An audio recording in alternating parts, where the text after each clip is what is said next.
Shalom, selamat pagi jemaat Tuhan di GKMI Lembah Pujian. Salam sejahtera untuk kita semua. Ini adalah minggu yang ketiga kita kembali beribadah di rumah dan secara online saudara mendengarkan firman Tuhan. Dan pagi hari ini kita akan kembali belajar tentang firman Tuhan, tapi sebelumnya marilah kita berdoa bersama-sama. Bapa, terima kasih Engkau Tuhan yang selalu ada bagi kami sampai hari ini. Terima kasih karena Engkau adil untuk hidup kami. Terima kasih karena Engkau punya rancangan hebat buat hidup kami. Hari ini kami minta Roh Kudus berbicara untuk kami. Tolonglah kami dalam mengerti firman-Mu.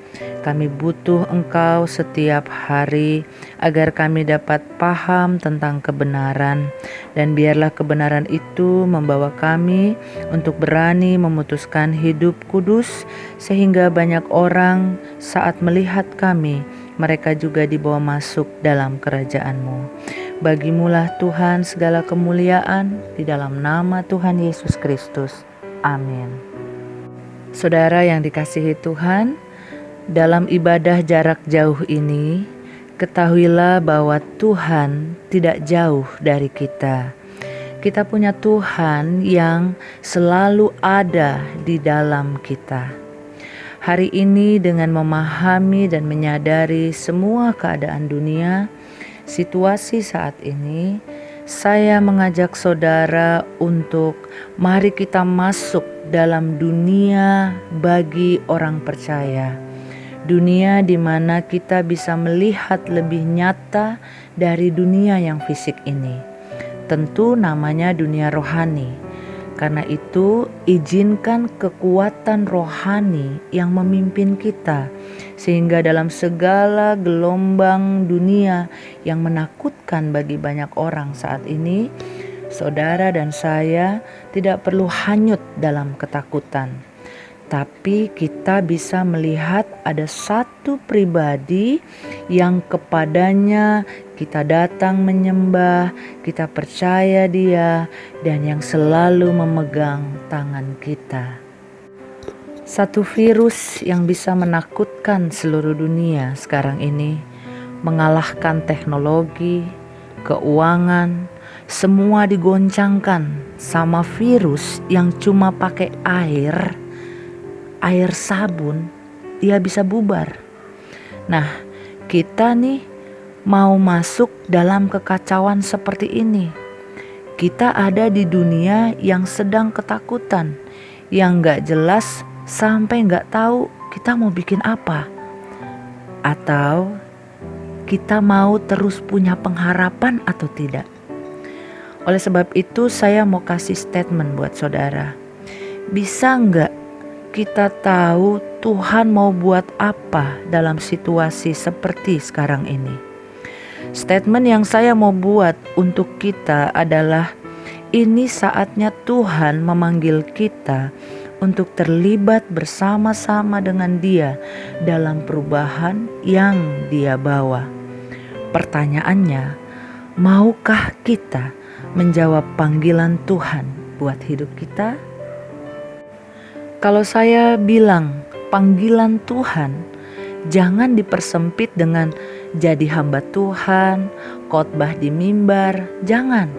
Ini akan bikin kita stres, akan bikin Anda stres. Bahwa sebagai orang percaya sebenarnya semua kita adalah hamba Tuhan, hanya berbeda fungsi. Saya disebut hamba Tuhan, pendeta, gembala sidang. Nah, Anda yang bekerja, Anda juga hamba Tuhan. Karena Tuhan itu ada di dalam Anda. Sebab itu, waktu Anda jalankan tugas Anda dengan benar, saudara itu seperti sedang berkhotbah. Saudara menjadi perwakilan Tuhan di dunia kerja. Inilah kondisi yang membawa kita kembali pada apakah kita sudah teruji jadi anak Tuhan? Apakah kita anak Tuhan tapi waktu ngumpul rame-rame? waktu teriak-teriak haleluya di komunitas, angkat tangan, nyembah bareng-bareng, apakah itu yang disebut anak Tuhan? Bukan. Waktu semua sudah berhenti, disinilah terlihat benar enggak Anda hamba Tuhan? Benar enggak kita anak Tuhan? Waktu sudah beribadah di rumah, tidak beribadah lagi di gereja. Waktu sudah tidak ada kerjaan. Sekarang kan orang pada bertanya, bahkan anak-anak Tuhan yang ngaku-ngaku melayani Tuhan pun banyak bertanya, Tuhan di mana ya? Di mana dia sekarang? Pernah saya ditanya seperti itu dan saya menjawab, Tuhan ada di tempat di mana kamu tinggalkan dia. Karena dia gak terlihat di dunia kerja, sekarang coba kamu lihat, pekerjaan tutup semua.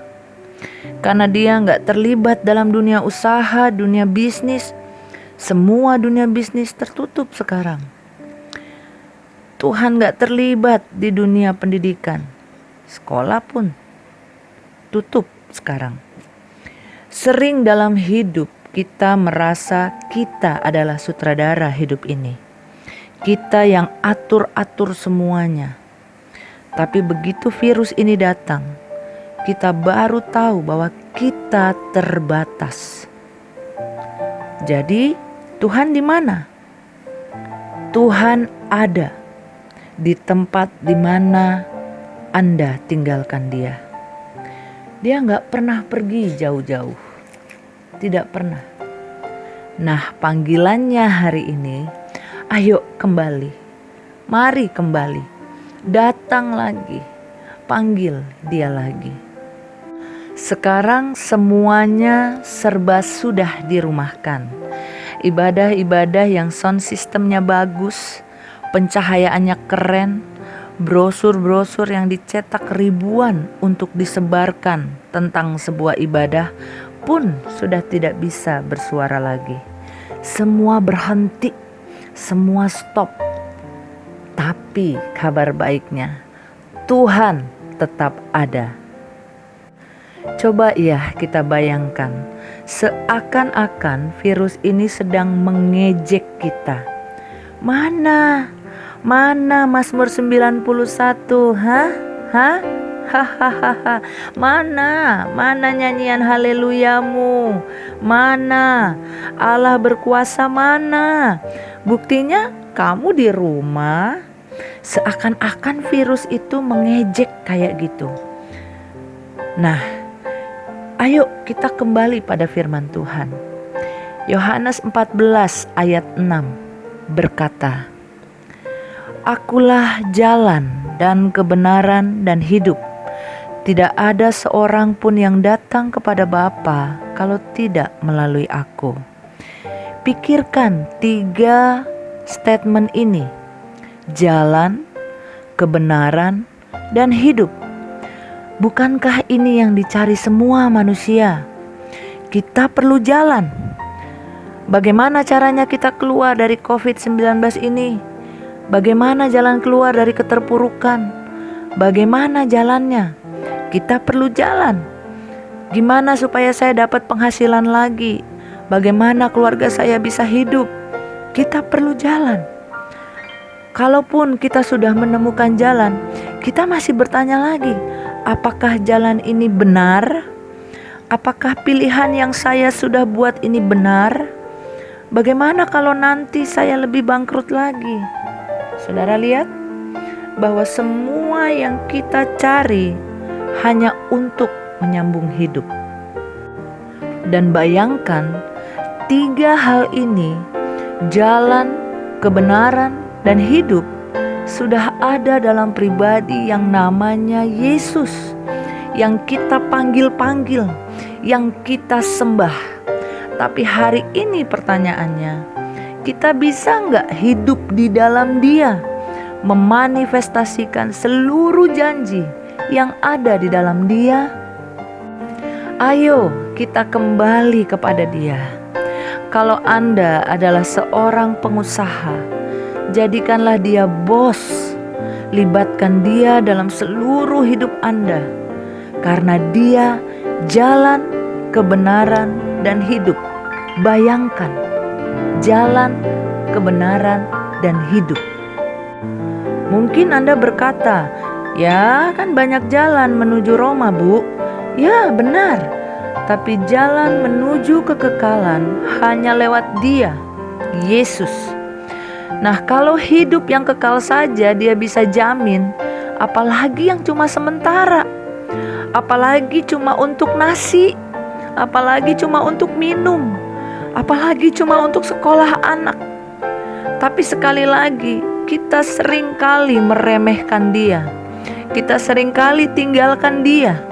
Kita merasa kitalah arsitek hidup ini. Nah, di masa pandemik inilah kita disadarkan bahwa ternyata kita terbatas. Semua intelektual kita, intelektual manusia, di stop. Ada saatnya di mana semua itu berhenti dan tidak bisa berbuat apa-apa. Ada saat di mana uang kita berhenti bicara. Ada saat di mana posisi, kedudukan, jabatan, usaha berhenti berbicara. Kita butuh satu kemampuan ilahi. Kita butuh satu kemampuan yang lebih dari sekedar intelektual, lebih dari sekedar kepintaran, yaitu Yesus Tuhan. Saudara, dalam Ibrani 12 ayat 28, saya bacakan untuk saudara semua. Jadi, karena kita menerima kerajaan yang tidak tergoncangkan, marilah kita mengucap syukur dan beribadah kepada Allah menurut cara yang berkenan kepadanya dengan hormat dan takut. Inilah yang Tuhan kita inginkan. Dari ibadah kita di rumah, beribadahlah menurut cara yang berkenan kepadanya. Ibadah yang berkenan kepadanya cuma satu manifestasinya. Ibadah yang mengandung ucapan syukur. Hah? Mengucap syukur? Hari gini? Mana mungkin? Susah, Tuhan. Hei, temukan alasan kita untuk bisa bersyukur. Aduh, udah gak dapat gaji nih, Bu. Hei, bersyukur. Cuma gak dapat gaji, yang lain pada mati.